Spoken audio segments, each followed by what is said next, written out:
اس کے بعد کہتے ہیں وَكَذَلِكَ مَا نُقِلَ عَنْ بَعْضِ التَّابِعِينَ وَإِن لَّمْ يَذْكُرْ أَنَّهُ أَخَذَهُ عَنْ أَهْلِ الْكِتَابِ. کہتے ہیں اسی طرح وہ اسرائیلی روایات، یہودیوں اور عیسائیوں کی روایات جو نقل کی گئی ہیں کچھ تابعین سے، ہمارے کچھ تابعی ہیں جو صحابہ کرام کے بعد میں آئے، وہ اسرائیلی روایات نقل کرتے ہیں، بیان کرتے ہیں. اگرچہ وہ یہ نہیں کہتے کہ ہم نے یہ روایات یہودیوں اور عیسائیوں سے لی ہیں، لیکن ہمیں پتہ چل جاتا ہے. مثال کے طور پہ اصحاب کہف کے کتے کا رنگ کیا تھا، اس موضوع پہ اگر کوئی تابعی گفتگو کرے گا تو اس نے یہ معلومات کہاں سے لی ہوں گی؟ یہودیوں عیسائیوں سے لی ہوں گی، اور کہاں سے آئیں گی؟ تو کہتے ہیں اگر کوئی ایسی صورتحال پیدا ہو جائے تو وہاں پہ بھی ہم یہی موقف اپنائیں گے. کون سا موقف؟ جی، یعنی کہ اگر اس کی تصدیق قرآن و حدیث کریں تو ہم تصدیق کریں گے، اور اگر اس کی طرف سے آئی ہوئی معلومات کی تردید قرآن و حدیث سے ہو رہی ہے تو ہم تردید کر دیں گے، اور اگر قرآن و حدیث کی طرف سے خاموشی ہے تو ہم خاموشی اختیار کریں گے. فَمَتَى اخْتَلَفَ التَّابِعُونَ لَمْ يَكُنْ بَعْضُ أَقْوَالِهِمْ حُجَّةً عَلَى بَعْضٍ. یہاں پہ چھوٹا سا جملہ ابن تیمیہ نے یہ بول دیا ہے، حالانکہ اس مسئلے کو تفصیل کے ساتھ آگے چل کے بیان کریں گے، اور وہ یہ کہ تابعین جب بھی اختلاف کریں، کسی بھی مسئلے میں تابعین میں اختلاف ہو جائے تو ان میں سے بعض کے اقوال بعض کے خلاف حجت نہیں ہوں گے. دیکھیں، میرا اور آپ کا اختلاف ہو جائے کسی مسئلے میں تو ہو سکتا ہے کہ میں وہاں پہ کسی تابعی کا قول نقل کروں، سالم بن عبداللہ بن عمر کا، بہت بڑے فقیہ ہیں، بہت بڑے عالم دین ہیں، بہت بڑے محدث ہیں، اور میں کہوں کہ یہ تو بات سالم بن عبداللہ بن عمر نے بھی کہی ہے، تو آپ کو ہو سکتا ہے خاموشی اختیار کرنی پڑ جائے، کیونکہ آپ کہیں گے بھئی وہ تابعی، میں تو عام آدمی ہوں. لیکن میں نے سالم بن عبداللہ بن عمر کا قول پیش کیا، آپ نے اس کے مقابلے میں کسی اور تابعی کا قول پیش کر دیا، خارجہ بن زید بن ثابت کا. اب ادھر بھی تابعی ادھر بھی تابعی، تو اب تابعی کا قول تابعی کے خلاف حجت نہیں ہے. اب آپ یہ نہیں کہہ سکتے کہ سالم بن عبداللہ بن عمر نے بات کی ہے تو ہم ان کی بات نہیں مان سکتے کیونکہ خارجہ بن زید بن ثابت نے اور بات کر ڈالی ہے. بھئی وہ بھی تابعی دونوں ایک درجے کے ہیں، ایک مقام کے ہیں، تو ایک تابعی کا قول دوسرے کا تابعی کے خلاف دلیل نہیں بن سکتا، حجت نہیں بن سکتا. معاملہ واضح ہو گیا نا؟ ایک تابعی کا قول دوسرے تابعی کے خلاف کیا نہیں بن سکتا؟ حجت نہیں بن سکتا، دلیل نہیں بن سکتا. وما نقل فی ذلک عن بعض الصحابة نقلا صحیحا فالنفس الیہ اسکن مما نقل عن بعض التابعین. کہتے ہیں کہ اسرائیلی روایات کن کو کہا جا رہا ہے؟ یہودیوں اور عیسائیوں سے آئی ہوئی معلومات کو اسرائیلی روایات کہتے ہیں. کہتے ہیں جو اسرائیلی روایات کسی صحابی سے آئی ہیں اور صحابی تک سند پہنچتی ہے صحیح طور پہ تو اس کی طرف دل زیادہ مطمئن ہوگا اس کے مقابلے میں جو روایات کسی تابعی کی طرف سے آئی ہیں. ایک روایت وہ ہے جو تابعی نے بیان کی ہے لیکن ہے اسرائیلی، ہے وہ جو یہودیوں عیسائیوں سے لی گئی ہے، اور ایک وہ روایت ہے جو یہودیوں اور عیسائیوں سے لی گئی ہے، اسرائیلی ہے، لیکن بیان کرنے والے صحابی ہیں. تو ایک طرف صحابی اور ایک طرف تابعی، دونوں روایتیں کن سے لی گئی معلوم ہوتی ہیں؟ بولیے ذرا. یہودیوں اور عیسائیوں سے اسرائیلی روایات معلوم ہوتی ہیں. تو کہتے ہیں وہ روایت جو صحابی بیان کر رہے ہوں گے اس پہ دل زیادہ مطمئن ہوگا اس روایت کے مقابلے میں جو تابعی بیان کر رہے ہوں گے. کیوں جی؟ اس کی وجہ کیا ہے؟ کہتے ہیں لِأَنَّ احتمال ان يكون سمعه من النبي صلی اللہ علیہ وسلم او من بعد من سمعه منه اقوى ولأن نقل الصحابة عن اهل الكتاب اقل من نقل التابعين ومع جزم الصاحب بما يقوله فكيف يقال انه اخذه عن اهل الكتاب وقد نهوا عن تصديقهم. کہتے ہیں کہ صحابی نے کوئی بات بیان کی جس کے بارے میں آپ کو لگ رہا ہے کہ یہ اسرائیلی روایت ہے، یہ وہ معلومات ہے، یہ ان معلومات میں سے ہے جو یہودیوں اور عیسائیوں سے لی گئی ہیں، آپ کو یہ لگ رہا ہے. لیکن میں یہ کہتا ہوں، کتاب کے مؤلف کہتے ہیں کہ جب صحابی بیان کرے تو ہمارا دل اس کے اوپر زیادہ مطمئن ہوگا تابعی کے مقابلے میں. کیونکہ یہ امکان کہ اس صحابی نے یہ چیز نبی علیہ الصلوۃ والسلام سے سنی ہوگی یا کسی ایسے اور صحابی سے سنی ہوگی جس صحابی نے اللہ کے رسول سے سنی ہوگی، یہ امکان زیادہ مضبوط ہے. بات سمجھ رہے ہیں؟ ہمیں یہ لگ رہا ہے کہ وہ معلومات اس صحابی نے کس سے لی ہوں گی؟ یہودیوں عیسائیوں سے. لیکن کہتے ہیں وہاں پہ ایک اور احتمال بھی ہے کہ ہو سکتا ہے یہ معلومات اس صحابی نے اللہ کے رسول سے لی ہوں. جہاں پہ صحابی واضح طور پہ کہتے ہیں اللہ کے رسول نے کہا، وہاں پہ تو جھگڑا ہے ہی نہیں نا، وہاں پہ تو اختلاف ہے ہی نہیں. یہ وہاں پہ مسائل پیدا ہو رہے ہیں جہاں صحابی بات بیان کر کے خاموش رہے، یہ نہیں کہا کہ اللہ کے رسول نے کہا ہے. اور ہمیں یہ لگ رہا ہے کہ یہ معلومات کن سے لی گئی ہیں؟ یہودیوں عیسائیوں سے. لیکن وہاں پہ یہ بھی امکان تو ہے کہ انہوں نے یہ اللہ کے رسول سے لی ہوں، صحابی ہیں، تابعی نہیں ہیں. تو کہتے ہیں جب صحابی ایسی بات بیان کریں گے تو وہاں یہ امکان بہت مضبوط ہے کہ اس صحابی نے یہ بات براہ راست اللہ کے رسول سے سنی ہو صلی اللہ علیہ وسلم، یا کسی ایسے صحابی سے سنی ہو جس صحابی نے اللہ کے رسول سے سنی ہو. تو یہ پہلی دلیل ہوئی اس بات کی کہ صحابی کے ایسے قول کے اوپر دل زیادہ مطمئن ہوتا ہے. کیونکہ کیا امکان پیدا ہو گیا؟ بتائیے ذرا، کہ خود انہوں نے اللہ کے رسول سے سنی ہو یا انہوں نے کسی صحابی سے سنی ہو اور اس دوسرے صحابی نے کس سے سنی ہو؟ اللہ کے رسول سے سنی ہو. یہ ہو گیا نمبر 1. لأن احتمال ان یکون سمعہ، اگر آپ کے پاس کتاب ہے تو اس کے اوپر آپ نمبر 1 لکھ سکتے ہیں. دوسری وجہ جس کی وجہ سے صحابی کے ایسے قول پہ دل زیادہ مطمئن ہوتا ہے، وَلِأَنَّ نَقْلَ الصَّحَابَةِ عَنْ أَهْلِ الْكِتَابِ أَقَلُّ مِنْ نَقْلِ التَّابِعِينَ. صحابہ کرام کا اہل کتاب سے علم لینا، ان سے کچھ چیزیں نقل کرنا، یہ تابعین کے نقل کے مقابلے میں بہت کم ہے. صحابہ کرام یہودیوں اور عیسائیوں سے روایات لیتے ہوں اور بیان کرتے ہوں مسلمانوں کے پاس آ کر، یہ بہت کم ہے تابعین کے مقابلے میں. تابعین میں آ کے یہ جو نسبت ہے وہ بڑھ جاتی ہے. تابعین ایسا کافی حد تک کرتے ہیں، صحابہ کرام ایسا بہت کم کرتے ہیں کہ وہ یہودیوں عیسائیوں سے علم لے کے مسلمانوں کو دے رہے ہوں. تو اس لیے امید کیا ہو گئی کہ صحابی نے یہ چیز یہودیوں عیسائیوں سے نہیں لی ہوگی. یہ دوسری دلیل اس کی ہوگی. تیسرے نمبر پہ وَمَعَ جَزْمِ صاحب، صحابی یقینی طور پہ کہہ رہے ہیں، صحابی جو کہہ رہے ہیں اس کے بارے میں یقینی طور پہ بتا رہے ہیں، وہ کچھ شک کے انداز میں نہیں بتا رہے. کس انداز میں بتا رہے ہیں؟ یقین کے انداز میں، پختگی کے ساتھ بتا رہے ہیں، تاکید کے ساتھ بتا رہے ہیں کہ ایسے ہوا. وہ یہ نہیں کہہ رہے کہ کہا جاتا ہے. اگر وہ کہیں نا کہا جاتا ہے تو پھر ہمیں خطرہ محسوس ہو کہ شاید انہوں نے یہ بات یہودیوں عیسائیوں سے لی ہے.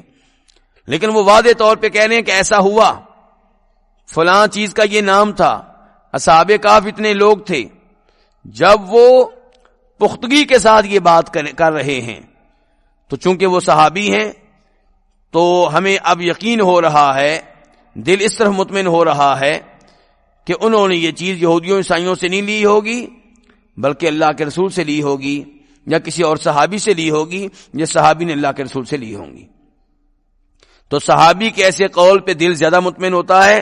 اس کے ابن تیمیہ رحمہ اللہ نے 3 دلائل دیے ہیں، اس کی 3 وجوہات بیان کی ہیں، 3 اسباب بیان کیے ہیں. وہ کون کون سے ہیں؟ نمبر 1، صحابی نے اللہ کے رسول سے سنا ہوگا، صلی اللہ علیہ وسلم یا کسی اور صحابی سے جس نے اللہ کے رسول سے سنا ہوگا. دوسرے نمبر پہ صحابہ کرام یہودیوں عیسائیوں سے بہت کم علم نقل کرتے ہیں تابعین کے مقابلے میں. نمبر 3 کہ صحابی نے جو کہا ہے یقین کے ساتھ کہا ہے, الفاظ ایسے استعمال کیے جن میں یقین پایا جاتا ہے, جن میں شک و شبہ نہیں پایا جاتا. تو اس لیے فکیف یقال, تو کیسے کہا جا سکتا ہے انہ اخذہ عن اہل کتاب, کہ اس صحابی نے یہ چیز اہل کتاب سے لی ہوگی, وقد نہوا عن تصدیقہم, جبکہ انہیں روکا گیا تھا یہودیوں اور عیسائیوں کی بات کو درست کہنے سے, ان کی تصدیق کرنے سے. صحابہ کرام کو اللہ کے رسول نے کہا تھا اہل کتاب کی نہ تصدیق کرو نہ تکذیب کرو, ایسے ہی ہے. تو کیسے ممکن ہے کہ صحابی یہودیوں عیسائیوں سے بات لے اور اس انداز سے بیان کرے جس انداز میں شک و شبہ نہیں بلکہ یقین پایا جاتا ہے, جبکہ ان کو اہل کتاب کی تصدیق سے روکا گیا تھا. تو جب کوئی صحابی ایسی بات بیان کرے جس کے بارے میں آپ کو لگ رہا ہے کہ یہودیوں عیسائیوں سے لی گئی ہے لیکن وہ یقین کے ساتھ بیان کر رہا ہے, تو آپ کو پھر مطمئن ہونا چاہیے اس بات پہ کہ یہ یہودیوں عیسائیوں سے لی گئی بات نہیں ہے, یہ اس صحابی نے اللہ کے رسول سے لی ہوگی صلی اللہ علیہ وسلم یا کسی اور صحابی سے لی ہوگی, اور اس صحابی نے اللہ کے رسول صلی اللہ علیہ وسلم سے لی ہوگی. معاملہ واضح ہو گیا یہاں تک. کہتے ہیں والمقصود ان مثل هذا الاختلاف الذي لا يعلم صحيحه ولا تفيد حكاية الأقوال فيه هو كالمعرفة لما يروى من الحديث الذي لا دليل على صحته وامثال ذلك. کہتے ہیں میرے کہنے کا مقصد یہ ہے کہ اس قسم کا اختلاف جس کے صحیح ہونے کا علم نہ ہو رہا ہو اور جس میں اقوال کو نقل کرنا بھی مفید نہ ہو, تو یہ ان احادیث کی طرح ہو گئے یہ اقوال جو نبی علیہ الصلوۃ والسلام سے روایت کی جاتی ہیں اور جن کے صحیح ہونے کی کوئی دلیل نہیں ہوتی. تو وہاں پہ ہم کیا کریں گے؟ ایک حدیث وہ ہے جس کے بارے میں واضح طور پہ پتہ چل گیا کہ وہ صحیح ہے, اس کی تو ہم تصدیق کریں گے اور اس کو مان لیں گے, اور جس حدیث کے بارے میں پتہ نہ چل سکے کہ وہ صحیح ہے یا نہیں ہے تو اس کی پھر ہم تصدیق نہیں کریں گے. اب کہتے ہیں وَأَمَّا الْقِسْمُ الْأَوَّلُ الَّذِي يُمْكِنُ مَعْرِفَةُ الصَّحِيحِ مِنْهُ فَهَذَا مَوْجُودٌ فِي مَا يُحْتَاجُ إِلَيْهِ وَلِلَّهِ الْحَمْدُ. منقول کی علم جو ہوتا ہے اس کی دو قسمیں بنائی تھی امام ابن تیمیہ نے. کون بتائے گا؟ ایک وہ جس میں صحیح ضعیف کی پہچان نہیں ہے, اور ایک وہ جس میں صحیح ضعیف کی پہچان ممکن ہے. صحیح ضعیف کی پہچان جہاں ممکن نہیں ہے اس کے بارے میں ابھی تک ابن تیمیہ تفصیل کے ساتھ گفتگو کر رہے تھے, ایسے ہی ہے نا. اب کہتے ہیں منقول کا وہ حصہ جہاں صحیح اور ضعیف کی پہچان کیا ہے؟ ممکن ہے. تو یہ موجود ہے اس معاملے میں جس معاملے کی حاجت رہتی ہے, ضرورت رہتی ہے ہمیں. جہاں پہ صحیح ضعیف کی پہچان ممکن نہیں تھی وہاں پہ ابن تیمیہ نے ہمیں حوصلہ دیا ٹینشن نہ لو. وہ منقول علم جس کے صحیح ضعیف ہونے کا پتہ نہیں چلتا اس کی ہمیں ضرورت ہی نہیں ہے, اس کی ہمیں عام طور پہ ضرورت نہیں ہے. اور اب کہتے ہیں اور علم کا وہ حصہ, منقول علم کا وہ حصہ جہاں صحیح ضعیف کی پہچان ممکن ہوتی ہے تو اس کا تعلق ہماری زندگی کے اس حصے سے ہے جہاں ہمیں حاجت رہتی ہے, جس علم کی ہمیں حاجت رہتی ہے, ضرورت رہتی ہے. وَلِلَّهِ الْحَمْدُ. کہتے ہیں ہم اللہ کی حمد و ثنا بیان کرتے ہیں کہ علم, منقول علم کا وہ حصہ جہاں پہ صحیح ضعیف کی پہچان ممکن ہوتی ہے اس کا تعلق ان چیزوں سے ہے جہاں ہمیں حاجت رہتی ہے. فَكَثِيرًا مَا يُوجَدُ فِي التَّفْسِيرِ وَالْحَدِيثِ وَالْمَغَازِ أُمُورٌ مَنْقُولَةٌ عَنْ نَبِيِّنَا صلی اللہ علیہ وسلم وغيره من الأنبياء صلوات الله عليهم وسلامه والنقل الصحيح يدفع ذلك بل هذا موجود فيما مستنده النقل وفيما قد يعرف بأمور أخرى غیر النقلی. کہتے ہیں کہ بہت زیادہ ایسے امور ہیں جو منقول ہیں ہمارے نبی علیہ الصلوۃ والسلام سے اور دیگر انبیاء کرام علیہم الصلوۃ والسلام سے، اور یہ امور جو منقول ہیں ہمارے نبی سے یا دیگر انبیاء سے، یہ پائے جاتے ہیں، موجود ہوتے ہیں تفسیر میں، حدیث میں اور مغازی میں. اور کن میں؟ مغازی میں. مغازی کس کو کہتے ہیں جی؟ یعنی کہ سیرت کی کتب، سیرت کی روایات، نبی علیہ السلام کی سیرت جس میں عام طور پہ ہوتی ہے، اور وہاں پہ پرانے انبیاء کرام کی سیرت بھی آ جاتی ہے، تو اس کو کیا کہتے ہیں؟ مغازی، سیرت کی روایات.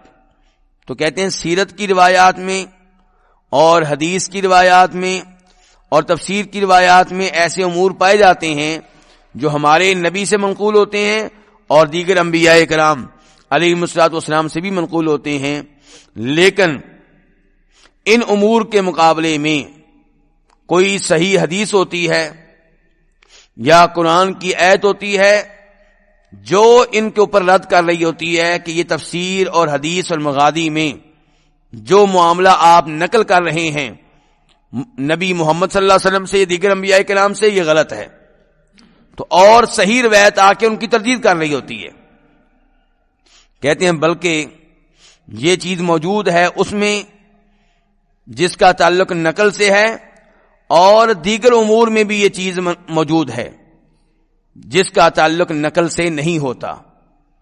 تو وہاں پہ بھی ایسا ہوتا ہے کہ کچھ امور نقل کیے جا رہے ہوتے ہیں انبیاء کرام سے، اور ان کے مقابلے میں کوئی آیت مل جاتی ہے، کوئی حدیث مل جاتی ہے جو ان کے اوپر تردید کر رہی ہوتی ہے، جو ان کی تکذیب کر رہی ہوتی ہے. کہتے ہیں فل مقصود، کہتے ہیں کہنے کا مطلب یہ ہے کہ اندر منقولات التی یحتاج الیہا فی الدین، کہ وہ منقول روایات جن کی دین میں حاجت رہتی ہے، قد نصب اللہ الادلۃ علی بیان ما فیہا من صحیح وغیرہ، اللہ رب العزت نے دلائل نصب کر دیے ہیں وہاں پہ صحیح وغیرہ کے بیان پہ. وہ منقول روایات جن کی دین میں حاجت رہتی ہے وہاں پہ اللہ نے ایسے دلائل رکھے ہوتے ہیں جن سے پتہ چل جاتا ہے کہ یہ روایت صحیح ہے یا ضعیف ہے. اور جہاں پہ اللہ نے ایسے دلائل نہیں رکھے جن سے پتہ چلے کہ باتیں صحیح ہیں یا ضعیف ہیں، وہاں پہ ہمیں ضرورت بھی نہیں ہے. بات سمجھ رہے ہیں ابن تیمیہ کی؟ اصحاب کہف کا کتا، اس کا رنگ کیا تھا؟ یہاں پہ اللہ نے ہمیں کوئی ایسی دلیل نہیں دی کہ ہم صحیح بات تک پہنچ جائیں، صحیح موقف تک کہ کتے کا رنگ کیا تھا. تو یہاں پہ اللہ نے اگر ہماری رہنمائی نہیں کی، ہمیں کوئی قرینہ نہیں دیا، ہمیں کوئی دلیل نہیں دی جس کی روشنی میں جان سکیں اصحاب کہف کے کتے کا رنگ کیا تھا، تو وہاں پہ ہمیں ضرورت بھی نہیں جاننے کی. اور جہاں پہ ضرورت تھی وہاں پہ اللہ نے کوئی نہ کوئی قرینہ رکھا ہوتا ہے، کوئی نہ کوئی دلیل رکھی ہوتی ہے، کوئی نہ کوئی آیت ہوتی ہے، کوئی نہ کوئی حدیث ہوتی ہے جو بتا دیتی ہے کہ یہ جو آپ روایت نقل کر رہے ہیں یہ صحیح ہے یا ضعیف ہے.